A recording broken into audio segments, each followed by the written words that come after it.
Huir no fue valentía, fue supervivencia. Aún puedo sentir el frío de aquella noche en la que tomé a mi bebé entre brazos y dejé atrás a un hombre que confundió el amor con control. Caminé sin mirar atrás, con el miedo trepándome por la espalda, y con la oscura certeza de que nadie vendría a rescatarme.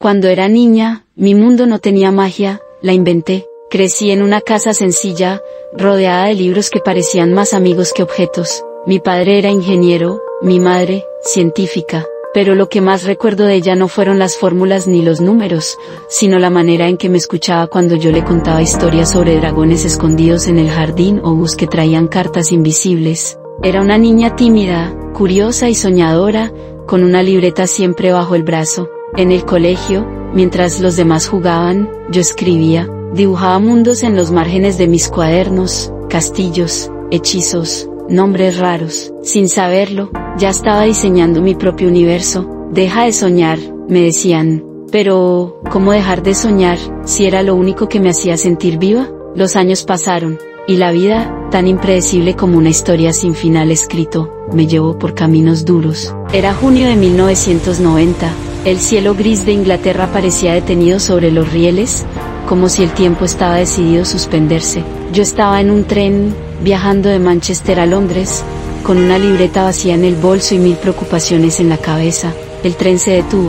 Una falla mecánica, dijeron. 4 horas de espera, y ninguna señal de movimiento. Al principio, me fastidié, luego, el silencio me envolvió, y fue en ese silencio donde algo inexplicable sucedió. Cerré los ojos, y, de pronto, vi a un niño. Tenía gafas redondas, el cabello despeinado, y una mirada que mezclaba inocencia con destino. Estaba solo, sentado frente a una ventana, y no sabía quién era realmente. «Eres mago», susurró una voz en mi mente, y así, nació Harry Potter. La idea me atravesó como un relámpago. Vi castillos escondidos, pasillos secretos, retratos que hablaban, trenes que partían desde andenes imposibles. Vi una escuela donde los marginados encontraban su lugar, donde la diferencia era poder, y donde la magia no era un truco, sino una forma de sobrevivir. Durante esas 4 horas, el mundo desapareció. Solo existían Harry y su historia, y por primera vez en mi vida, supe que había encontrado algo más grande que yo. Cuando llegué a Clapham Junction, ya no era la misma. Corrí a mi pequeño apartamento y comencé a escribir sin detenerme. Las palabras caían como lluvia. Era como si alguien me las dictara desde un lugar que no comprendía. Pero la magia no vino sola. Ese mismo año, perdí a mi madre. 10 años luchando contra la esclerosis múltiple, y aún así, ella siempre creyó en mí. Nunca pudo leer una sola palabra de Harry Potter. Esa pérdida me rompió, pero también me enseñó algo. Mientras escribía sobre un niño huérfano que buscaba respuestas, yo también estaba buscando a mi madre en cada página. Por eso, Harry Potter no es solo fantasía, es duelo, es amor, es fe en que lo invisible también existe. En ese momento sentía que la magia me acompañaba, pero también aprendí que no toda magia viene de la luz. Me mudé a Oporto, Portugal, con la ilusión de empezar de nuevo. Allí enseñaba inglés por las mañanas, y escribía por las noches, soñando con que mi historia sobre aquel niño mago algún día encontrara su lugar en el mundo. Y fue allí donde conocí a Jorge Arantes, un periodista portugués de sonrisa encantadora y palabras dulces. Creí que era amor, creí que la historia cambiaba de tono. Él me era infiel y lo perdoné muchas veces, pensé que cambiaría y finalmente nos casamos el 16 de octubre de 1992, un año después, nació mi hija, Jessica Isabel, mi pequeña estrella, mi razón para seguir respirando. La llamé Jessica por Jessica Mitford, una escritora rebelde, libre, irreverente, como yo quería ser. Pero la vida te muestra las decisiones equivocadas que tomas. Las promesas se rompieron, el amor se transformó en miedo.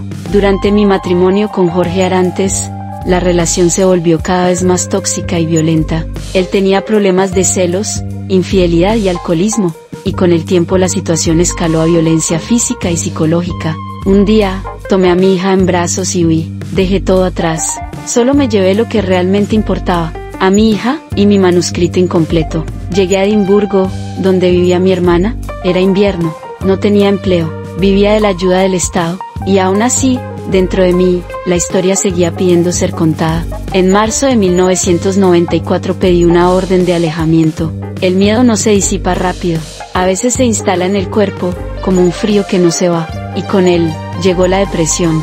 Hubo días en los que no quería seguir, días en los que la oscuridad parecía más real que cualquier hechizo, pero cada vez que pensaba en rendirme, Jessica sonreía, y ese gesto me devolvía al mundo. Fue en esa oscuridad donde nacieron los dementores, aquellos seres sin alma que absorben toda alegría, que te dejan vacío, sin esperanza.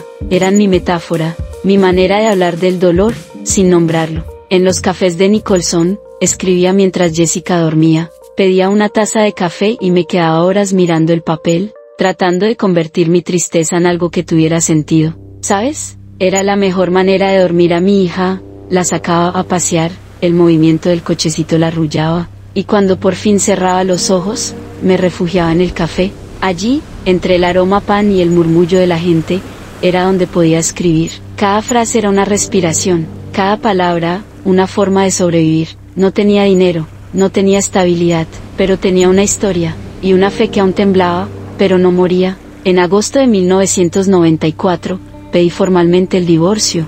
Era el final de una etapa, y el comienzo de otra donde la magia, la verdadera magia, nacería de la resiliencia, porque Harry Potter no nació en la abundancia, nació en la desesperación, en la frustración y soledad. Yo era una madre que escribía con el corazón roto, y una hija dormida entre páginas, y entendí algo que aún hoy repito: no necesitas tenerlo todo para crear algo que lo cambie todo. En 1995, terminé el manuscrito de Harry Potter y la piedra filosofal en una vieja máquina de escribir. Había tardado años, entre mudanzas, lágrimas y cafés, había armado aquel universo página por página, como quien cose su propio abrigo para no morirse de frío. Cuando lo terminé, no sabía si debía reír o llorar. No tenía editor, ni contactos, ni dinero, solo un sueño y una carpeta con hojas manchadas de café. La envié a una agencia literaria. Pasaron semanas, luego meses, y entonces llegó la respuesta de Brian Evans, una lectora encargada de revisar manuscritos. Dijo que la historia tenía algo que no podía explicar, pero que la había hecho sonreír. Esa fue la primera vez que alguien creyó en mí sin conocerme. La agencia Pequeño Christopher Agentes Literarios aceptó representarme, y con eso, empezó el desfile de rechazos. 12 editoriales dijeron no, 12 rechazos. Respiré hondo y volví a intentarlo. A veces pensaba en rendirme, pero entonces recordaba a esa madre que un día huyó con una niña en brazos, y entendía que ya había sobrevivido a cosas más duras que una carta de rechazo. Hasta que, un año después, llegó el sí, un pequeño sí, de una editorial británica llamada Bloomsbury. El editor, Barry Cunningham, me dio un adelanto de 1.500 libras. No era mucho, pero para mí significó todo. Dijo, con amabilidad, que no dejara mi trabajo. Los libros para niños no dan para vivir, me advirtió. Gracias a una niña de 8 años llamada Alice Newton, la hija del presidente de Bloomsbury, le dieron el primer capítulo para probar suerte, y al terminarlo, pidió el segundo, y luego el tercero. Ese fue el verdadero hechizo, no un conjuro, sino la inocencia de una niña que creyó. En 1997, recibí una beca de 8.000 libras del Consejo Escocés de las Artes para seguir escribiendo. Era como si, por fin, el universo me dijera, ya puedes respirar. Meses después, una editorial americana, Scholastic Inc., compró los derechos para publicar mi libro por $105.000. Cuando lo supe, casi me desmayo. No por el dinero, sino porque alguien, al otro lado del océano, también había sentido la magia. Habían pasado años desde aquel tren detenido, desde el miedo, la huida y los cafés. Y ahora, una historia nacida en la desesperación estaba a punto de conquistar el mundo. 12 veces me dijeron que no, pero bastó una vez, un sí, para que todo cambiara, y así aprendí que las derrotas no matan los sueños, solo los preparan para florecer. Junio de 1997. Recuerdo la fecha porque aún puedo sentir el temblor en mis manos. Harry Potter y la piedra filosofal acababa de ser publicado por Bloomsbury. Solo 1.000 copias, 1.000 pequeños sueños en papel, 500 enviadas a bibliotecas, 500 al mundo. Era un lanzamiento silencioso, casi tímido. Nadie imaginaba lo que estaba por venir, ni siquiera yo. Pero los libros encontraron su camino. Uno a uno, comenzaron a desaparecer de las estanterías, y aquellas primeras copias, esas mismas que yo hubiera regalado con tal de ser leída, llegarían a valer entre 16.000 y 25.000 libras. Un símbolo, no del dinero, sino del valor de una historia nacida del corazón. 5 meses después, el libro ganó su primer premio, el Nestlé Smarties Book Prize. Recuerdo quedarme en silencio al oír mi nombre. No sabía si llorar o reír. Yo, la mujer que había escrito entre tazas vacías y noches de insomnio, ahora sostenía un premio entre las manos. Y entonces llegaron más. En febrero, el premio del libro británico como libro infantil del año, y después, el premio al mejor libro infantil. Cada reconocimiento era una confirmación de que la magia no solo existía, también podía sanar. En julio de 1998, publiqué Harry Potter y la Cámara Secreta, y los lectores,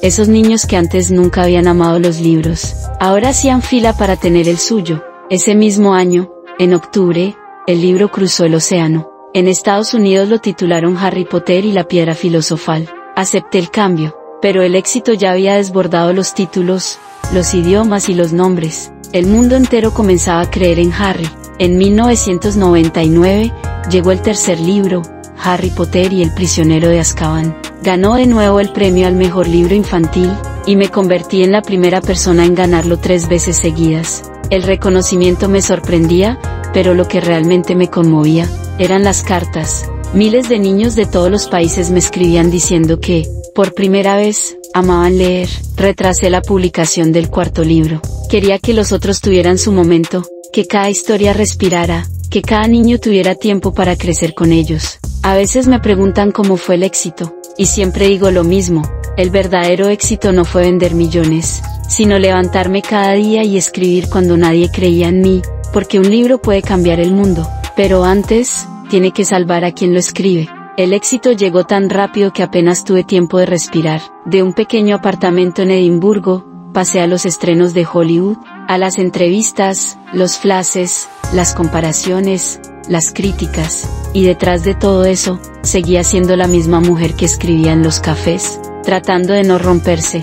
Me preguntaban por la fama, pero nadie preguntaba por la soledad que vino con ella. Había cumplido mi sueño, pero los sueños, cuando se hacen gigantes, también pesan. Empecé a entender que la magia que un día me salvó, también podía devorarme si olvidaba quién era, así que volví a escribir, no por contratos ni premios, sino para recordar por qué había empezado. En los rodajes, veía a Daniel, Emma y Rupert, mis pequeños magos, y me emocionaba. Eran el reflejo vivo de lo que había imaginado en aquel tren detenido, pero también eran recordatorios de que ya no era solo mi historia, era el mundo. Aprendí a decir no, a proteger mi tiempo, mi silencio, mi esencia, a recordar que detrás de la autora estaba Joanne, la mujer, la madre, la soñadora que alguna vez huyó con su hija en brazos. La fama me enseñó algo que ningún libro podría enseñar, que la verdadera magia no está en los aplausos, sino en mantener el alma intacta cuando todos quieren un pedazo de ti. A ti, mujer que cuidas,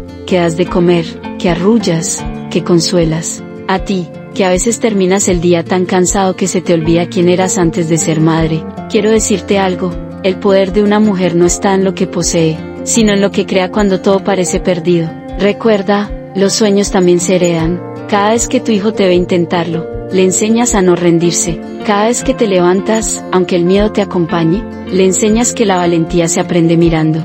La maternidad no te roba la magia, la transforma, la hace más callada, más profunda, más real. Así que no apagues tus propios sueños para alumbrar los de los demás. Al contrario, deja que te vean brillar, porque ese brillo también los guiará a ellos.